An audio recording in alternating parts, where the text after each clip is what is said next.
Ngithanda ukunibingelela bazali nabantwana basesanda sonke.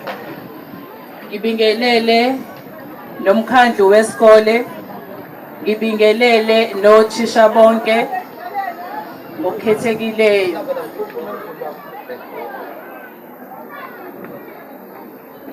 Ngifisa ukudlulisa ukubonga okukhulu ukuthi sithe uma ngabe simemeza siyisikole njengoba eshilo nje uMiss Mthiya, we are not isikole esikhulu kodwa siyakwenza okwenzekayo okuhle enizokubona nje maduzane. Siphinde simbongele kakhulu emakhaya njengamanje ngokuthola sibuya kule ndawo lapho abantu bakwethu zakhe ikhona i-YTV bona nje bafethu ukuthi ezi-YTV siyasho ukuthi sinikeza zonke izinto ezizalayo kwethu kulamthani wethu ngakala ngokwekhaya. Kodwa sikhona ke manje sila e-ofisini bakithi angihlezi ngiyadwa nginayo i-guest akangibani i-guest phansi kwami nayo kodwa awasefuna ukuthi i-guest kodwa ngoba ke ngathi semsebenzini bakithi ami-host yakho ke mukele ekhaya yona ke i-ticket ngongwane sibukele tethe njani. Siyaphila njani? Siyaphila kakhulu sibukele bakule emakhaya bese sichaza ukuthi number. Hello, mina Dlamini from Sonasonga Primary School. Yes. My name is Zizile Dlamini. Alright. Dlamini akuchaza bakule emakhaya nami siyachaza ukuthi namhlanje sibonile kuhle ukudinela ekhaya Sonasonga. Kwenziwa lokho kwenziwa ekhaya. Oh, local Swinzayo namhlanje, it's something that we do all the time. Every year we do it. It's called annual readathon that we do all the time. Every year, yes, a readathon where we display abantwana bethu basuke display the way abafunda ngakhona. They do reading. We do different types of items. Ekhombisa nje ukufunda ngoba inhloso yethu ukuthi abazali ngoba sisenzela bona kakhulu ukuthi babone because thina vele sihlale sikwenza lokho la esikoleni kodwa sisenzela bona ukuthi babone ukuthi esasonke this is what we do. Yes. Alright, sibone nasi siyi-YTV ngakubona ekhaya ubonile ukuthi kuhle kangakanani nabantwana ba-active ngalendlela bafundile isingisi la uma ngamakhaya nangendlela ngamakhala umlomo yes ya kahle kahle bakithi nafundisa ekhaya sabo kakhulu sishayela ihlombe as staff shala ekhaya kuSonasonga Primary School and ngiyacabanga abazali bayigumele futhi bona kunizwele besho ukuthi nona bayabonga bajabula babona othisha balekhaya esikoleni Sonasonga ukuthi babona ukusenza hawo kanzima ngokuyikhandla sabathile ama-challenges ke kulena as staff abothisha sendithile nabantwana bese uqedele lapho mhlawumbe bese kuthi sibonile ukuthi namhlanje involvele abazali bathi kusho mhlawumbe i-10 attendance beni-attendance mhlawumbe beni-expect ukuthi bazoba noma mhlawumbe nebesho ukuthi ibu bavele bafike abazali besingayitsheli ukuthi mhlawumbe i-attendance yabo izophuma mhlawumbe wathini phela. We attendance, I think we're happy because it was a lot premiere because I think it shows that they care so much about their kids. That's why they came, even though we invited them on last minute, but they make sure that they come because they know about this. It's only that they were waiting for an invitation because it's just only the dates in some of the show now.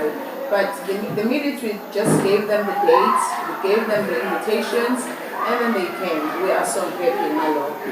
And our challenges, we spoke about challenges. Some of the parents sometimes, they just don't want ukuba a part ye-education yabantwana babo. Uthola ukuthi noma uyabona ukuthi there is a problem kulo mntwana.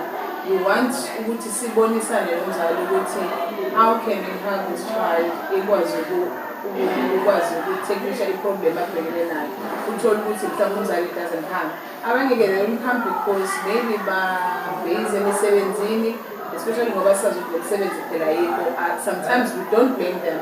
But siyafisa ukuthi bakwenze kube i-priority lo ukuthi every time when we call them bayakwazi ukuthi beze esikoleni ngoba sibambisene la. Uma ngenza umsebenzi mina la ngisuke sengazi ukuthi okay fine lo engenza nomsebenzi sengikhushela ke manje ngale kumzali ukuthi naye enze ikhathi yakhe. Checking of homeworks, checking of what is done at school. Uthola ukuthi nje omunye umzali doesn't even look at the exercise book umntwana ukuchecka nje ukuthi yini esiyenzayo yini abantwana abayenzayo because okubalulekile i-responsibility yakhe when it comes to that.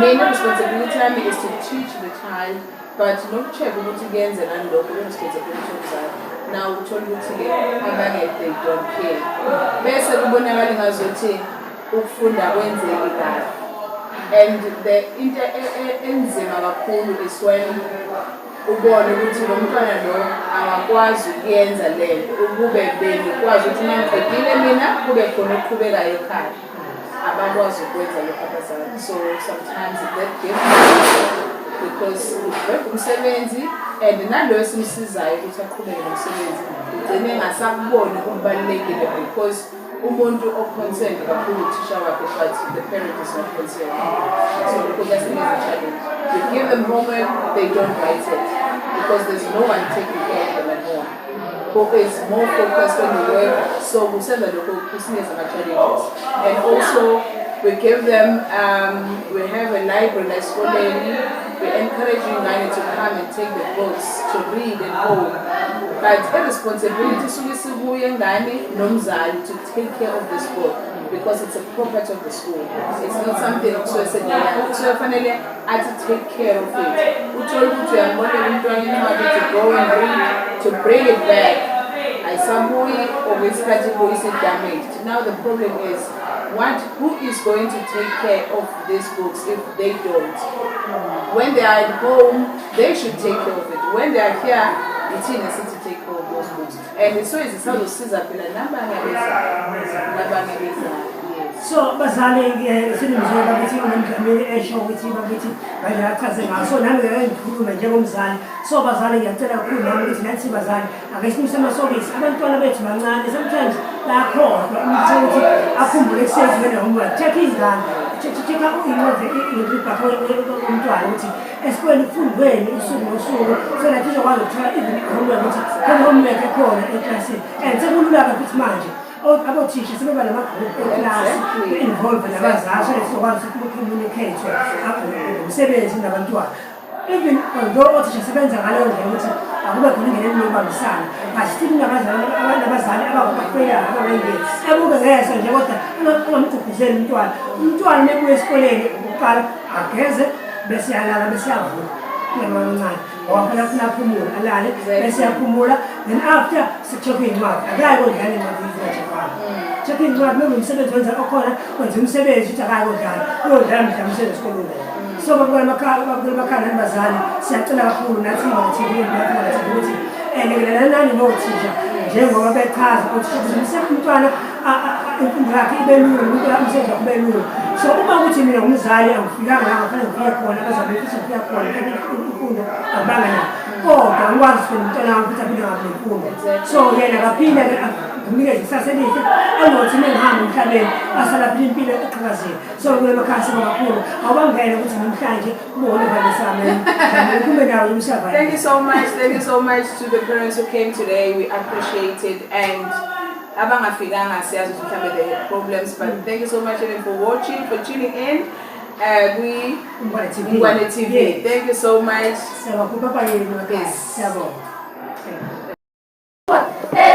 Abakhala ngawe uyaziwa uyinoni elizela kude naseduze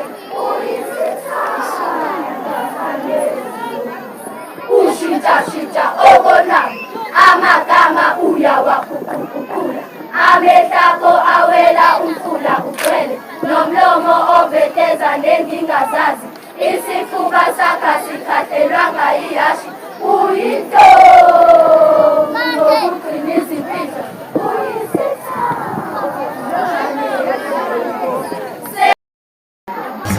Amadala bantu ngayindawo ngixoxile athi lezi nsuku senzombona makoti wena athi sesibezile umaqonda ngiyena angike emjulweni mama wamfaka othandweni uhle bento wazi nobuhle igama lakhe isimanye sakhe singenza ngiyogiye entabeni yiphi ngola ke lisho umzulile emahleleni izongene nezusho kamnandi enhlizweni sukela kudala sibuya kude nale angiqala ukumbona wantshokanga ngehla ke ayithatha inhliziyo wayiphose ejulini wena wayinikeza uthando kwawumuka kwami lo ngicela mawutshela ubaba umxoxele ngaye umtshela ukuthi ungumhalokazana wakhe